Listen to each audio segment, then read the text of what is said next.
Anda kembali di Sindo Today, pemirsa. Wakil Perdana Menteri Malaysia, Dato' Sri Ahmad Zahid Hamidi, mengunjungi Badan Nasional Penanggulangan Bencana (BNPB). Ahmad Zahid Hamidi menilai sistem peringatan dini bencana yang dijalankan Pusat Pengendalian Operasi BNPB memiliki prestasi yang sangat baik.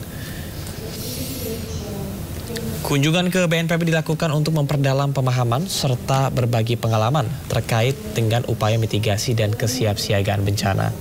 Ahmad Zahid Hamidi menyebut sistem peringatan dini bencana milik BNPB tidak hanya terintegrasi secara nasional di Indonesia, juga terhubung dengan jaringan negara-negara ASEAN termasuk Malaysia.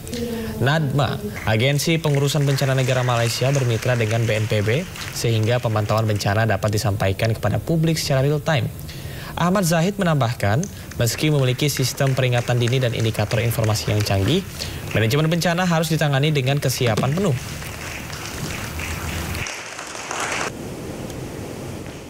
Kita ke informasi berikutnya, pemirsa. Menyikapi dugaan pelanggaran HAM dalam Oriental Sirkus Indonesia, Komisi 3 DPR RI menggelar rapat dengar pendapat dengan mantan pemain sirkus dan juga pihak Oriental Sirkus Indonesia pada Senin siang. Audiensi untuk menggali dugaan eksploitasi manusia dan hewan serta pelanggaran hak asasi manusia. Komisi 3 DPR RI menggelar rapat dengar pendapat umum bersama dengan Polda Jawa Barat, kuasa hukum mantan pemain sirkus serta pengelola Oriental Sirkus Indonesia. Rapat dengar pendapat digelar Kamis siang pukul 13.30 waktu Indonesia Barat di Kompleks Parlemen DPR. Sejumlah mantan pemain sirkus hadir dan menyampaikan kesaksian mereka dalam rapat dengar pendapat yang terbuka untuk umum. Selain mendengarkan keterangan korban, DPR juga menggali klarifikasi dari pihak pengelola Oriental Sirkus Indonesia. Komisi 3 DPR RI juga mendalami sejauh mana keterlibatan dari lembaga lain, termasuk tindak lanjut dari rekomendasi Komnas HAM pada 1997. Sirkus itu kan pelatihan yang sama persis dengan kayak seolah-olah ditarget gitu. Oh, lu harus begini gitu. Nah, itu dianggap menjadi hal seolah-olah pelanggaran HAM. Tapi kan kalau ngomong sirkus, ya itulah sirkus, pelatihannya memang demikian. Nah, makanya tadi kenapa saya ngotot untuk para pihak, baik pengelola dan para pemain mantan sirkus itu duduk sama-sama untuk mencari titik tengah apa yang diharapkan oleh para pemain sirkus dan si pengelola. Dan akhirnya saya minta kasih waktu ke mereka 7 hari. Kalau 7 hari nggak diselesain, maka silakan melalui proses penegakan hukum yang nanti akan kita awasi. Anda kembali di Sindo Today, pemirsa. Badan Penyelenggara Jaminan Produk Halal atau BPJPH bersama Badan Pengawas Obat dan Makanan merilis daftar produk makanan olahan yang ditemukan mengandung unsur babi.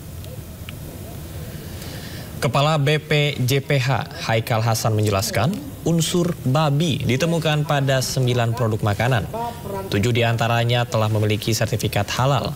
Terkait temuan ini, BPJPH memberikan sanksi tegas. Salah satunya adalah dengan melayangkan surat panggilan kepada para produsen dan distributor untuk penarikan produk dari pasar. Kami menghimbau untuk bisa berperan aktif. Yang akan kami fokuskan adalah telah ditemukan 9 produk makanan olahan mengandung unsur babi yang beredar di Indonesia. Dan pembuktian ini dilakukan melalui uji laboratorium, baik laboratorium BPOM maupun laboratorium kami, yaitu BPJPH. Dan harus kami sampaikan juga bahwa laboratorium kami adalah salah satu laboratorium dengan tingkat ketelitian tertinggi di Indonesia. Terhadap produk bersertifikat halal, BPJPH memberikan sanksi berupa penarikan produk dari peredaran sesuai dengan peraturan pemerintah nomor 42 tahun 2024 tentang penyelenggaraan jaminan produk halal. Terhadap produk yang tidak bersertifikat halal, BPOM memberikan sanksi berupa peringatan instruksi kepada pelaku usaha untuk menarik produk dari peredaran berdasarkan Undang-Undang Nomor 18 Tahun 2012 tentang Pangan dan PP nomor 69 tahun 99 tentang label dan iklan pangan. Kami juga sudah berkoordinasi dengan Komdigi dan kementerian-kementerian terkait serta asosiasi e-commerce untuk menghentikan penayangan produk-produk yang dimaksud. Kami menghimbau kepada masyarakat Indonesia untuk, nah ini kepada masyarakat, please semuanya tolong laporkan bila menemukan produk yang mencurigakan dan atau mengandung zat yang tidak aman dan tidak halal. Kita informasi berikutnya, pemirsa. Menteri-menteri Kabinet Merah Putih bergantian berkunjung ke kediaman Joko Widodo. Namun Jokowi menegaskan pertemuan hanya merupakan silaturahmi dan membantah isu matahari kembar yang muncul. Meski tak lagi menjabat, Presiden ke-7 Republik Indonesia Joko Widodo masih dikelilingi sejumlah pejabat di pemerintahan Prabowo Gibran. Bertajuk silaturahmi, sederet menteri berdatangan ke rumah Jokowi di Solo, Jawa Tengah.